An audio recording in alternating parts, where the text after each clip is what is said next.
Good evening, everybody. This is Dr. Patmos, and I have a video for you tonight.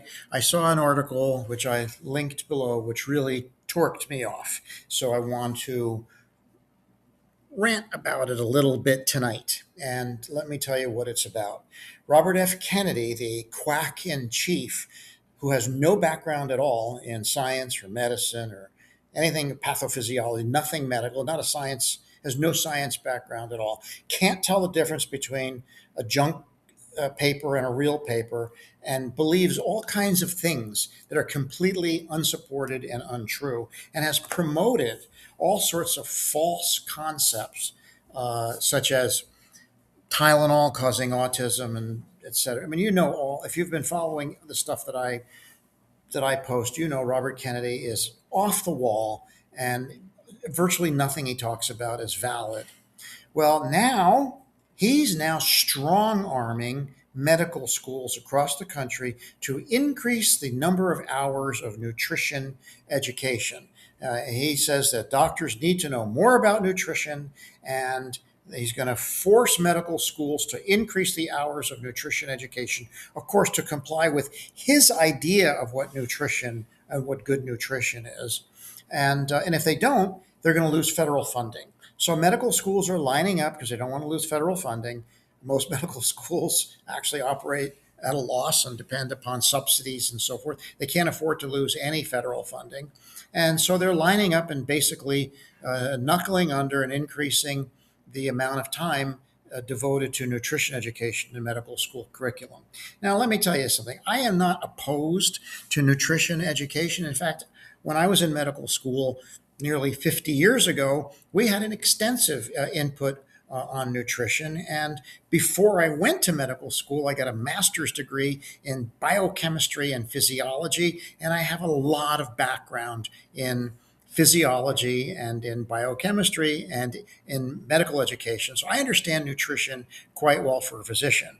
But let me tell you why this thing that Kennedy's doing really bothered me. For me, as the kind of physician that I was, and for many physicians, nutrition information is interesting and really irrelevant to what we do. There are dietitians who do that. I didn't go to medical school to be a dietitian. Let me tell you why I went to medical school. I went to medical school to see one kind of patient, the sickest of the sickest of the sick. If the patient wasn't in ICU at death's door, that wasn't what I wanted to do. That's the kind of patient I wanted to see. I have absolutely no interest in taking care of people who are okay. That's boring to me. Health, wellness, fitness, health coaching, those kinds of things, ambulatory medicine, which I did because out of necessity, but that was never of interest to me. I didn't go to medical school to take care of healthy people and coach them on whether they should have more pasta or less pasta, or whether or not ultra processed Doritos are not good for them and they should have, kind bars and stuff. That's of no interest to me. The kind of patients that I liked taking care of, and the reason I went to medical school, was to take care of people who had completely inexplicable, complicated, strange diseases. People who were critically ill, who had bacteria swimming in their bloodstreams, bacteria swimming in their central cerebrospinal fluid, pus draining out of their brain, proptosis from thyrotoxicosis with their eyeballs falling out, patients who were riddled with infections and cancer, and patients with heart failure choking on their own pulmonary edema, coughing up cups of pus. This is the kind of patient that I was interested in. This was the kind of medicine that I did. If the patient had a if no one knew what was wrong with them, that's the patient I wanted to see. I didn't go into medicine to be a dietitian. I didn't go into medicine to coach people on health and wellness. Now, there's nothing wrong with that. There are lots of doctors who do that. A lot of primary care doctors, that's what they're interested in. God bless them. I encourage that. That's fine. But not all doctors want to do that. And not all doctors need to know this much about nutrition. We have dietitians in the hospital. You write a consult, dietitian evaluation, let the dietitian handle it. I'm there to manage their infection, their sepsis, their diabetic ketoacidosis, their acute respiratory failure, their congestive heart failure, their renal failure, liver failure, encephalopathy. That's what I was there to do.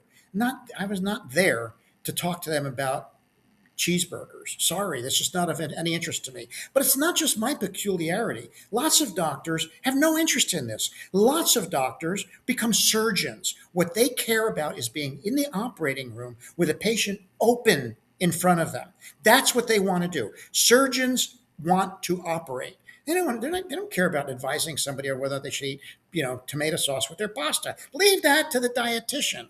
There are other doctors, with other specialties, cardiologists and pulmonary doctors and critical care medicine physicians and infectious disease doctors and hepatologists and all sorts of doctors who are taking care of critically sick patients. And for them, more nutrition education. You know what they're going to do? They're going to sit there and go, "Oh God, this is one of those boring lectures again," and they'll look at the notes and they'll pass the test because it's pretty easy stuff, and they'll just like not pay attention to it, and they'll go back to what they're interested in, which is severe pathophysiology and severe pathophysiologic derangements. What Robert Kennedy, his mindset, his paradigm is so overly simplified. He thinks that if you just get everybody to eat the way he thinks people should eat, that no one will get sick. Well, I'm sorry, but most diseases are infectious diseases. And what most doctors need to know more about is pathophysiology and pathology and pharmacology and biochemistry and molecular biology so that they can correctly diagnose and treat and prescribe for severe life-threatening diseases. That's what doctors do. It doesn't mean that being interested in nutrition and being interested in health and wellness isn't a good thing. I'm glad there are doctors who are devoted to health and wellness. That was just didn't ring my bell at all. In fact, when I was a younger doctor, I didn't want any patients who were healthy. I didn't want patients who had simple problems. If they had a simple problem, mild hypertension or a little bit of this, a little bit of that, I would redirect them to a family physician. That's not what I wanted to see. I wanted to see the patients that nobody else could figure out. That was my niche. That's what I did. That's how I developed my reputation as a clinician. And it was the difficult diagnosis. In fact, I have a textbook that I have kept all my career. The textbook is probably 50 years old. It's called The Difficult Diagnosis. I was actually given this textbook by a very famous, long gone a clinician from Portland, Dr. Huldrych Kammer, very famous. If you're in the Portland area, you know the name Huldrych Kammer. He gave me this book, The Difficult Diagnosis. That was my forte. That was what I enjoyed doing. Later on in my career, I really gravitated toward infectious diseases. I like patients who are sick with infectious diseases. That's not something that we need to worry about with, if there's a question about their nutrition, I just get a dietitian consult. So don't force me to sit through hours of education of stuff I'm not interested in. And that's what Robert Kennedy is doing. He's forcing medical schools to force a curriculum on medical students, most of whom will never have to deal with that anyway. And it's going to be very boring for them. And it's going to deprive them, because if they're going to increase the number of hours of nutrition education, it means you got to decrease the number of hours of something else. And after having spent half a century as a physician, and much of it in academic medicine, I think if medical students need more hours on something, they need more hours of pathology, pathophysiology, pharmacology, biochemistry, hard science, not, how many carbs are you eating today? And did you look at your Apple Watch and get enough steps? That's great. Let somebody else do that. That's not my cup of tea. My rant is over. Have a good day.